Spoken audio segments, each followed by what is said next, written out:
Welcome back. 5 जून को Boeing Starliner का spacecraft अंतरिक्ष की उड़ान भरने के लिए 10 दिन के मिशन पर रवाना होता है। इसमें 2 अंतरिक्ष यात्री, एक भारतीय मूल की नासा की अंतरिक्ष यात्री सुनीता विलियम्स और बुश विल्मोर जो यूएस नेवी के कमांडर रह चुके हैं, ये दोनों क्रू मेंबर बोइंग के स्टारलाइनर स्पेसक्राफ्ट में बैठकर अंतरिक्ष में जाते हैं।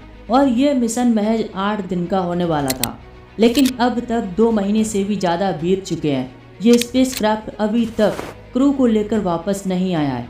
नासा का कहना है कि आईएसएस पर फंसे अमेरिकी अंतरिक्ष यात्री सुनीता विलियम और बुश विल्मोर को अगले साल स्पेसएक्स के द्वारा अंतरिक्ष से वापस लाया जाएगा, क्योंकि दोनों अंतरिक्ष यात्री स्टारलाइनर में आई खराबी के कारण वापस नहीं आ सके। दोनों को 8 दिन के मिशन पर जाना था, लेकिन अब वो 2 महीने से ज़्यादा समय स्पेस में फंसे हैं। और अभी कितने महीने और स्पेस में रहना होगा? अंतरिक्ष यान में क्या खराबी आई?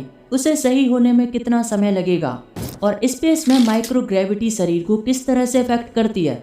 वीडियो में एंड तक बने रहिए। और अगर आप नए हैं तो चैनल को सब्सक्राइब करें, वीडियो को लाइक करके शेयर करें। तो चलिए शुरू करते हैं।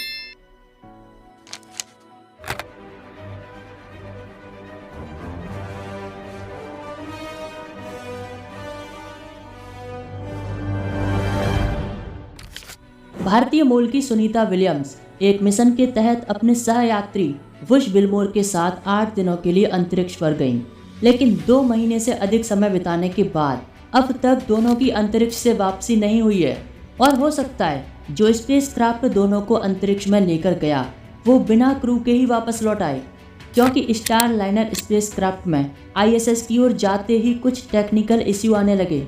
इंजीनियर्स बताते हैं कि स्पेसक्राफ्ट में हीलियम गैस के लीकेज होने की वजह से थ्रस्टर्स ने काम करना बंद कर दिया। हालांकि दोनों अंतरिक्ष यात्री इंटरनेशनल स्पेस स्टेशन में सुरक्षित हैं। ये अंतरिक्ष यान 5 जून को Starliner spacecraft Atlas V rocket के साथ लॉन्च किया गया, जिसका मिशन था स्टारलाइनर स्पेसक्राफ्ट अंतरिक्ष यात्रियों को स्पेस में ले जाने के बाद वापस लाने में सक्षम है या नहीं। लेकिन स्पेसक्राफ्ट में इंटरनेशनल स्पेस स्टेशन तक पहुंचने से पहले ही खराबी आ गई। गौर करने वाली बात है, लॉन्च से पहले ही मिशन टीम को पता था कि हीलियम गैस लीक हो रही है, और लीकेज के बाद भी मिशन पर कोई एक्शन नहीं लिया गया। और लॉन्च के बाद और ज़्यादा गैस लीक होने लगी, फिर इसके थ्रस्टर्स भी खराब होने लगे। ये सारी प्रॉब्लम्स स्टारलाइनर के सर्विस मॉड्यूल में आईं, जो स्पेसक्राफ्ट के निचले हिस्से में लगा होता है। ये थ्रस्टर्स प्रोपल्सन सिस्टम के जरिए स्पेसक्राफ्ट को आगे की ओर धकेलते हैं, और गैस फ्यूल में लीकेज होने की वजह से कई थ्रस्टर्स काम करना बंद कर चुके थे। बोइंग स्टारलाइनर के कैप्सूल की हाइट 16.5 फीट और डायमीटर 15 फीट का है, जिसमें 7 लोगों को स्पेस में ले जाने की क्षमता है। इस कैप्सूल को Starliner crew flight test spacecraft कहा जाता है। इस स्टारलाइनर को बोइंग कंपनी ने नासा के कमर्शियल क्रू प्रोग्राम के साथ मिलकर बनाया, जो अंतरिक्ष यात्रियों को लो अर्थ ऑर्बिट तक ले जाने के लिए तैयार किया गया है। आपको बता दूं, अर्थ की लो ऑर्बिट का दायरा धरती से 2000 किलोमीटर ऊपर तक फैला है, और ये कैप्सूल 10 बार तक यूज़ किया जा सकता है। और एक बार यूज़ करने के बाद इसे दोबारा तैयार करने के लिए 6 महीने का समय लगता है। लेकिन स्टारलाइनर की पहले ही उड़ान खतरनाक साबित हुई। लॉन्च से लेकर अब तक कई परेशानियां सामने आई, और ये मिशन पहले भी कई बार पोस्टपोन किया जा चुका है।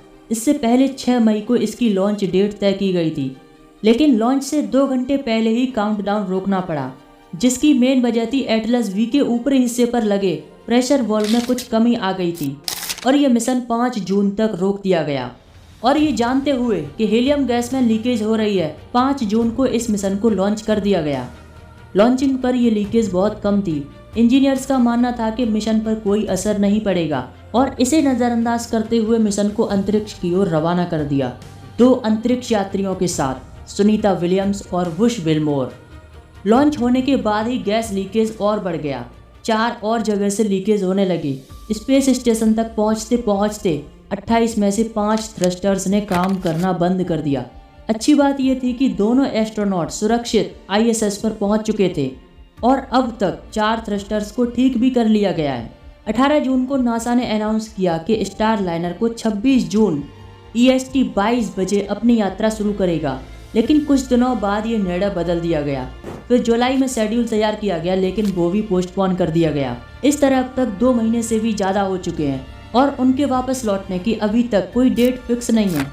इसकी सबसे बड़ी वजह है कि इंजीनियर्स स्पेसक्राफ्ट में आई खराबी को स्टडी करना चाहते हैं, लेकिन प्रॉब्लम ये थी कि जब स्पेसक्राफ्ट क्रू के साथ वायुमंडल में प्रवेश करेगा तो क्रू कैप्सूल पैराशूट के जरिए जमीन पर उतरेगा और स्टार लाइनर का दोषपूर्ण हिस्सा निचला सर्विस मॉड्यूल जो एटमॉस्फेयर में एंटर करते ही जलकर नष्ट हो जाएगा और फिर ये पता नहीं चल पाएगा कि इसमें क्या खराबी आई थी।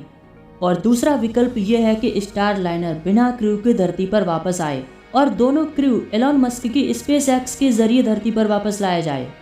और जब तक स्पेसएक्स दोनों क्रू मेंबर्स को धरती पर नहीं लाया जाता तब तक वो इंटरनेशनल स्पेस स्टेशन में ही रहेंगे।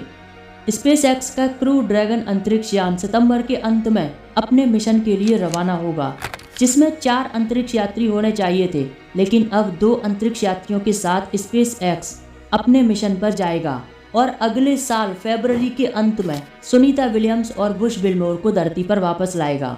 तब तक 8 महीने उनको इस मिशन पर अंतरिक्ष में ही बिताने होंगे। और आपको बता दो, सुनीता विलियम्स और बुश विल्मोर स्पेस स्टेशन में अकेले नहीं हैं। इनके अलावा भी ISS पर 7 लोग और मौजूद हैं। लेकिन प्रॉब्लम यह है कि ISS में 7 लोग रह सकते हैं और अभी वहाँ 9 लोग मौजूद हैं, मतलब हाउस फुल है। अब बात करते हैं अंतरिक्ष में रहने से शरीर पर क्या प्रभाव पड़ता है। तो स्पेस में रहने से कुछ फिजिकल चेंजेस होते हैं, जैसे लंबाई का बढ़ना। स्पेस में 0 ग्रेविटी के चलते थोड़ी सी लंबाई बढ़ जाती है और एज भी थोड़ी धीमी गति से बढ़ती है। और साथ ही ब्लड सेल बहुत तेजी से नष्ट होते हैं, मांसपेशियां कमजोर होती हैं, हड्डियों में कैल्शियम की कमी हो जाती है। इसीलिए जब एस्ट्रोनॉट धरती पर वापस लौटते हैं तो वह अपने आप को कमजोर महसूस करते हैं। अंतरिक्ष में रहने के दौरान अंतरिक्ष यात्रियों के शरीर में हर सेकंड 30 लाख ब्लड सेल नष्ट होते रहते हैं। वहीं धरती पर यह रफ्तार 2 लाख पर सेकंड है। हालांकि शरीर इस नुकसान की भरपाई कर लेता है, उतनी ही तेजी से लाल रक्त कोशिकाएं बनती रहती हैं। इसके लिए नियमित व्यायाम और साइकिलिंग करनी पड़ती है। विल्मोर और विलियम्स अपना अधिकांश समय गुरुत्वाकर्षण के भारहीन वातावरण में मिट्टी के बिना उगने वाले पौधों को पानी देने और उनकी तकनीकों का परीक्षण करने में बिता रहे हैं। पौधों को प्रभावी ढंग से पोषण देने का तरीका हाइड्रोपोनिक्स और वायु परिसंचरण की तकनीक का परीक्षण कर रहे हैं। जब तक इंजीनियर्स डायग्नोस्टिक परीक्षण के साथ स्टार लाइनर को धरती पर वापस लाने के लिए तैयार करेंगे, तब तक एलन मस्क का स्पेसएक्स नए क्रू के साथ दोनों को धरती पर वापस लाने की तैयारी कर रहे हैं। और तब तक फरवरी 2025 तक ये दोनों इंटरनेशनल स्पेस स्टेशन में अंतरिक्ष में ही रहेंगे। तो मिलते हैं एक और एपिसोड में। वीडियो को लाइक करके शेयर करें और चैनल पर नए हैं तो चैनल को सब्सक्राइब करें।